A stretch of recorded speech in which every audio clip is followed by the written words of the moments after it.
자, 첫 번째 썰 한번 가보도록 하겠습니다. 댓글 컨텐츠고, 영상 제목, 28살, 현재 배달 음식점 6개월째인데, 경기도 안 좋고, 앞날이 너무 무서워요. 라는 영상이 달린 댓글입니다. 이분 제 방송을 자주 보시는 분이에요. 아마 지금도 장사가시기 싶은데, 제 방송에 생각외로 자영업 하시는 분들이 많아요. 이분 같은 경우 이제 야식장사이죠. 야식장사. 야간에 이제 배달 음식점을 창업을 해가지고 한지 6개월 이제 됐는데 이제 불안하다고 하는 거예요. 그러니까 뭐 장사가 안 돼서 불안한 게 아니에요. 고민 사인인데 장사가 잘 되는데 혹시나 잘못되면 어떡하지 불안감. 장사해 보신 분들은 아실 거야. 장사라는 게 변수가 많아요. 자영업이라는 게. 얼마 전에 큰 변수가 있었잖아요. 코로나라는. 아무리 장사가 잘 돼도 코로나 앞에서는 추풍낙엽이 맺잖아요. 장사라는 게 안 돼도 불안하고 잘 돼도 불안해요. 진짜로. 아니 장사 뭐 안 되면 불안한 건 맞는데 잘 되는 게 뭐가 불안해. 돈 많이 버는데 이렇게 생각할 수 있는데 장사라는 게 정말 변수가 많아요. 뭐 갑자기 뭐 내가 만든 음식이 뭐 발암물질이 검출이 됐다. 아니면 재료에 문제가 있다고 뭐 미디어에 나오게 되면 그때부터 사람들이 안 사 먹어. 그런 경우 여러분 있죠. 대표적으로 대왕 카스테라 있었죠, 여러분. 그러면 아무리 음식 잘 만들어도 안 사 먹어요.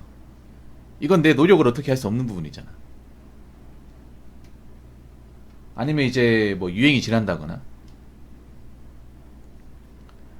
아니면 뭐 코로나 같은 이제 바이러스 같은 변수가 생긴다거나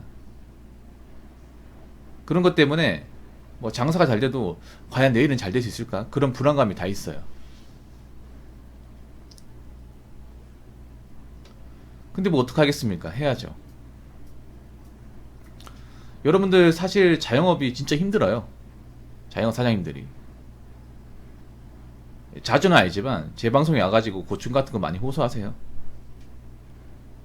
여러분 자영업이라는 게 우리나라에서 어떤 의미냐면 돈을 벌기 위한 최후 마지노선이에요. 최후 마지노선. 왜 제가 최후 마지노선이라고 얘기하냐면 보통 장사라는 게 하고 싶어서 하는 사람 얼마 안 됩니다. 어릴 때부터 난 장사해야지 마음먹고 하는 사람 얼마 안 돼요. 대부분은 할 게 없어가지고 장사를 합니다. 할 게 없어가지고. 특히 프랜차이즈는 정말 할 게 없어가지고 합니다. 정말로. 우리가 알고 있는 뭐 치킨집, 피자집, 그리고 이제 카페, 편의점 이런 거는요. 내가 일할 곳이 없으니까 하는 거예요. 내가 정말 뭐 창업하고 싶어서 한다기보다는 그렇기 때문에 이게 안 되면 정말 골로 가요. 그리고 우리나라의 상당수의 그 자영업자분들이 빚으로 장사를 합니다. 대출 받아가지고. 돈이 많은데 장사하시는 분들은 거의 없어요. 돈이 없으니까 장사를 해요. 돈이 없으니까.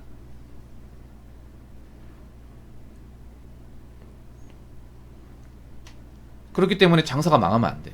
근데 안타까운 건 뭐냐 하면 이 자영업이라는 게 폐업률이 정말 높아요. 망하고 싶어서 망한 사람 누가 있겠어요. 근데 망하는 가게는 속출합니다. 굉장히 많아요.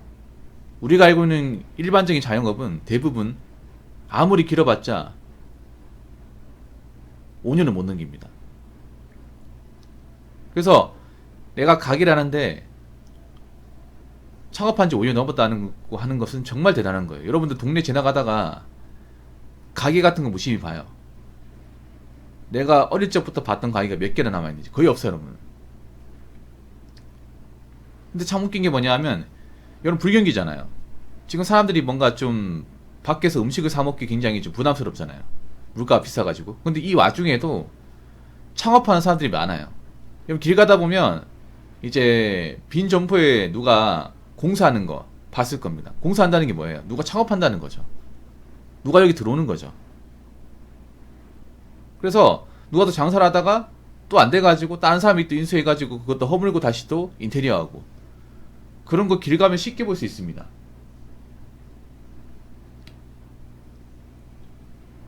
뭐 제가 말씀드리고 싶은 거는, 뭐 자영업 하시는 분들 뭐 힘들어라는 게 아니라 일단 잘 됐으면 좋겠고, 전 더 이상 자영업으로 이렇게 사람들이 많이 몰리지 않았으면 좋겠습니다. 더 이상 너무 많아요. 여러분 뭐 동네에 치킨집이 없어가지고 치킨을 못 사먹는 게 아니잖아요. 자영업자분들도 마찬가지입니다. 여기서 자영업 하시는 분들이 더 이상 안 나왔으면 좋겠다는 입장이에요. 왜냐하면 자꾸 자영업자 늘잖아요. 그러면 경쟁자가 늘어난다는 거예요. 이게 안 좋은 거야. 누구보다 자영업 숫자가 늘지 않기를 바라는 분들이 지금 자영업 하시는 분들이에요. 예를 들어서 우리 동네에 뭐 중국집이 여기 하나밖에 없는데 한 군 더 생겨봐. 그럼 손님이 갈릴 거 아니에요. 내가 편의점 우리 동네에서 혼자 하는데 갑자기 자영업 하는 사람들이 몰려가지고 경쟁 편의점이 2개 생겨봐요. 그럼 매출이 뚝 떨어집니다, 이게. 그래서 자영업자분들은 그 누구보다도 같은 업종으로 창업하는 것을 원하지 않아요. 그래서 저는 좀 뻔한 걸로 창업할 거면 안 하는 게 낫다고 생각합니다. 뻔한 거 있잖아요. 남들이 흔히 아는 거. 뭐 카페나 편의점. 그리고 뭐 치킨집 이런 거 할 거면 저는 안 하는 게 맞다고 생각을 해요. 이건 혼자 힘든 게 아니라 주변 업계까지 다 힘들어요. 왜냐? 시켜 먹는 사람은 정해져 있기 때문이에요. 자영업 숫자가 늘어난다고 해서 갑자기 주문하는 사람들이 많아지는 게 아닙니다. 자, 댓글 한번 읽어보도록 하겠습니다. 40 중반입니다. 그로동 깔깔거리 장사 2년째고요. 안 쉽니다. 번아웃? 회사? 그런 거 없습니다. 엘보, 무릎 다 아프고 합니다. 안 쉬어요. 라고 적으셨습니다. 근데 이런 분들이 있어요, 여러분. 자영업자분들이 대체로 일반 직장 다니는 분들보다 휴일이 별로 없어요. 자영업이라는 게 일주일에 하루 쉬기 힘듭니다. 뭐 일주일에 하루 쉬는 곳도 있지만 대부분은 2주에 하루 쉰다거나 심지어는 한 달에 하루 쉬는 사람도 있어요. 예전에 제 방송에 피자집 하시는 분, 그분은 한 달에 하루 쉬었어요. 아니면 아예 안 쉬는 분도 있습니다. 지금 안 들어오시는데 그 은평구 노봉동에 그 대형마트 하시는 분, 그 대형마트 하시는 분은 제가 듣기로는 살면서 가게를 쉬어본 날이 없답니다. 본인이 가게를 이제 총책임을 하는데 살면서 가게 밖을 나가본 적이 없대요. 그런 분도 있더라고요. 정말 거짓말 안 하고 하루도 안 쉬었다는 거죠. 여러분 그렇게 일한다고 하면 할 수 있겠어요, 여러분? 정말 하루도 안 쉬고 어디 안 나가고 가게만 치고 있는 거, 이거 못합니다, 보통 사람들. 현타 심하게 밀려옵니다. 근데 자영업이라는 게 그래요. 자영업이라는 게 내가 가게를 이제 폐업하기 전까지는 가게를 떠날 수 없어요. 그래서 좀 노는 거 좋아하는 사람은 가게 하면 안 돼.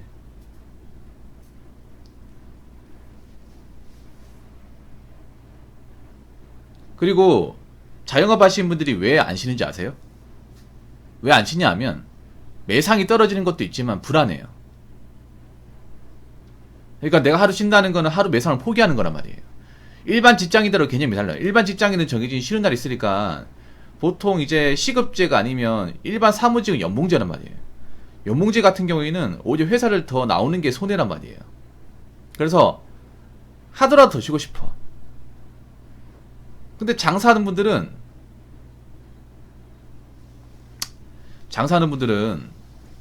하루 쉬면 그 하루 매상이 걱정이 돼요.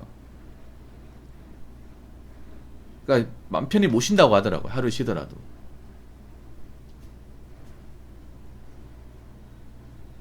그리고 빨간 날은 못 쉬어요, 장사하시는 분들이. 아마 추석날 가게 문 열어놓은 곳 많을 겁니다. 왜냐하면 추석이 어떻게 보면 대목이거든요. 대목. 매상을 올릴 수 있습니다. 평일보다. 그렇기 때문에 마트 같은 경우 여러분 아시겠지만 2주 전부터 그 메뉴 서브 세트 있잖아요. 뭐 참치 세트나 이제 햄 서브 세트, 그리고 이제 뭐 샴푸하고 식용유 그거 진열해놨죠. 왜냐하면 그때 매상이 많이 오르기 때문에. 못 쉬어요. 남들은 명절에 쉬는데 가게 하신 분들 못 쉬어요. 왜냐? 그 특수를 맛봐야 되잖아요. 이번에 명절이 이제 대체 휴일까지 합치면 6일일 겁니다. 6일. 아마 자영업자분들 중에 6일 중에 하루나 이틀 쉬는 곳도 있을 테고, 아니면 6일 다 근무하는 분도 있을 겁니다. 6일 다. PC방 같은 경우 여러분 아시겠지만 연중 무휴잖아요. 여러분 생각보다 길 가다 보면 연중 무휴로 장사하는 곳이 많아요. 뭐 PC방, 편의점, 네, 많습니다. 근데 이게 또 자영업자분들이 명절 열심히 하면 또 불편해. 왜냐? 돈 나가니까. 그리고 자영업자분들이 지병을 하나씩 다 가지고 있어요. 이분 같은 경우에 엘보 무릎이라죠. 엘보는 이제 팔꿈치입니다.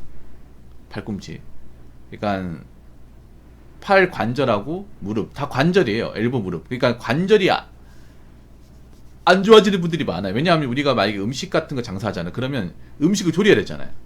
그럼 후라이팬이나 조리도구를 많이 써요. 야채도 써요. 그럼 뭘로 합니까? 손목으로 하죠. 손목을 굉장히 매일같이 고강도로 많이 쓰다 보니까 손목이 안 좋아요. 요리하시는 분들이.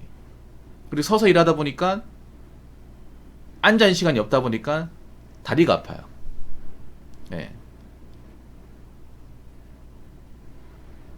음식 장사 하시는 분들.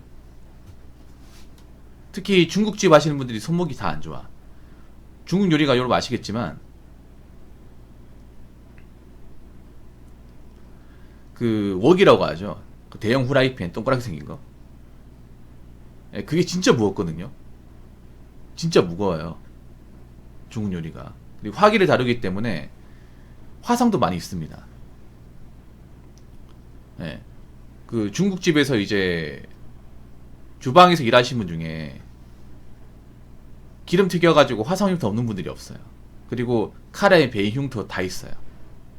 야채 썰다가 사람이 실수하거든요. 그래서 뭐 짜잘한 상처는 기본이고 관절이 안 좋아요. 근데 병원을 못 가.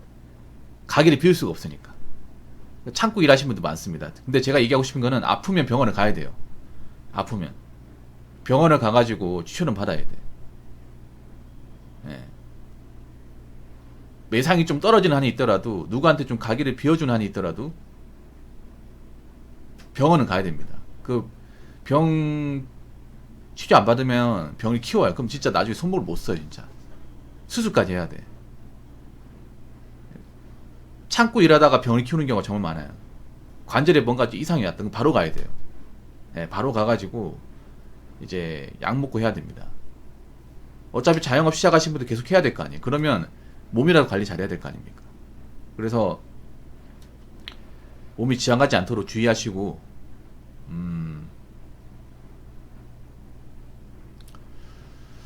명절 잘 보내시기 바라겠습니다. 자, 이상으로 첫 번째 썰 마치도록 하겠습니다.